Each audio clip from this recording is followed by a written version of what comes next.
Today's workout, we're going to start talking about our warm-up, then we're going to talk about the actual workout itself, and then we're going to talk about the mobility work.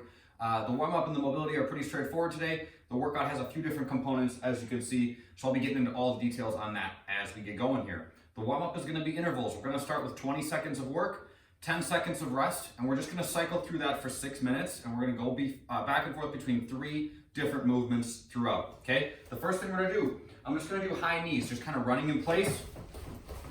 20 seconds there, pretty straightforward, and then we rest for 10. Movement number 2 is going to be plank shoulder taps. So I'm going to go to a plank on my hands. I'm just going to try to keep my hips level as I alternate back and forth, touching the opposing shoulder. Then you rest for 10 seconds, and then we're going to do a hollow hold for 20 seconds before we rest for another 10.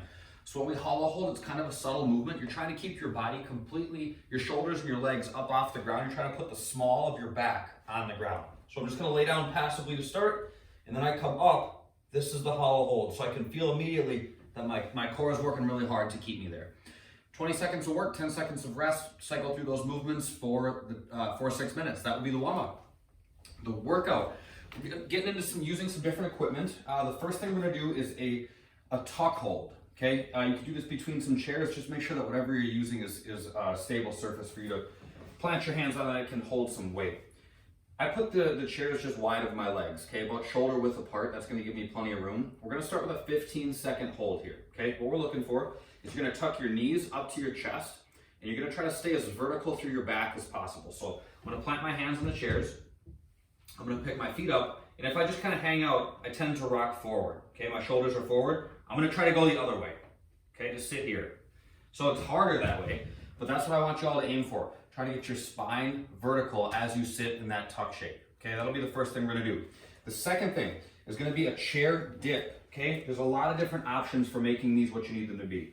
I think that it's most comfortable for me to have my hands at about the same width as I had for the tuck hold. So I'm gonna put one hand on each chair. You can start with your feet. If you've never done these before, put your feet like you're sitting in a chair out in front of you, and then just start here. Nice and slow on the way down, nice and easy on the way up. So my legs are doing a lot of the work here. If these feel pretty good, you can extend your legs out in front of you, okay? This makes them a little bit more challenging. I'm just going down until my shoulders are at about the level of my elbows, and then I come back up. If you have really tight shoulders, don't worry about going down very far and go really slow on these, okay? Really slow, you can even do less reps. Don't worry about getting your shoulders down to the same level as your elbows at the bottom. Go through only a small range of motion and keep them slow.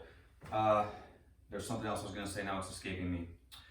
Just slow and controlled on those. Oh, I remember what it is. Don't let your shoulders come up into your ears, okay? As you guys are working, keep your shoulders packed back and down and let them rotate. Don't force any range of motion. Just work through whatever feels best for you. After we get through with those 10 chair dips, we're going to grab a pair of dumbbells and we're going to do a movement called a Curtis P. It's going to be a power clean, okay? So I start with the dumbbells at my shins. I clean them up to my shoulders. Back stays nice and flat. Use my hips to get them up to my shoulders. I'm gonna do a lunge on each side. Then I stand back up and do a push press, okay?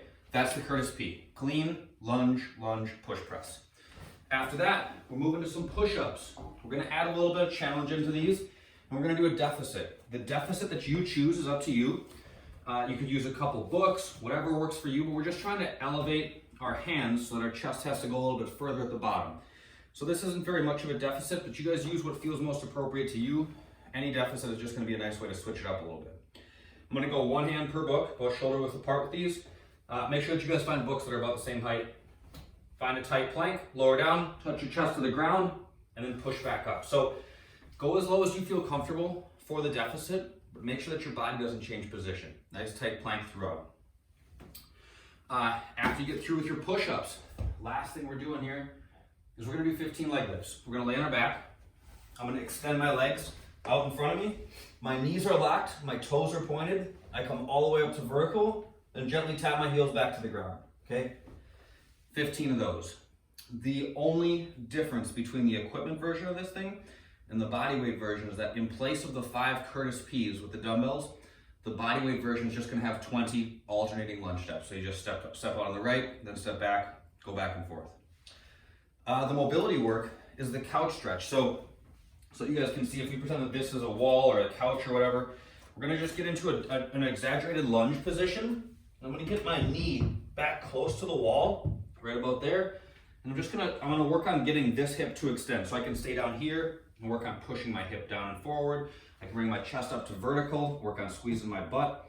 But you're gonna accumulate 3 minutes on one side and then switch and do 3 minutes on the other.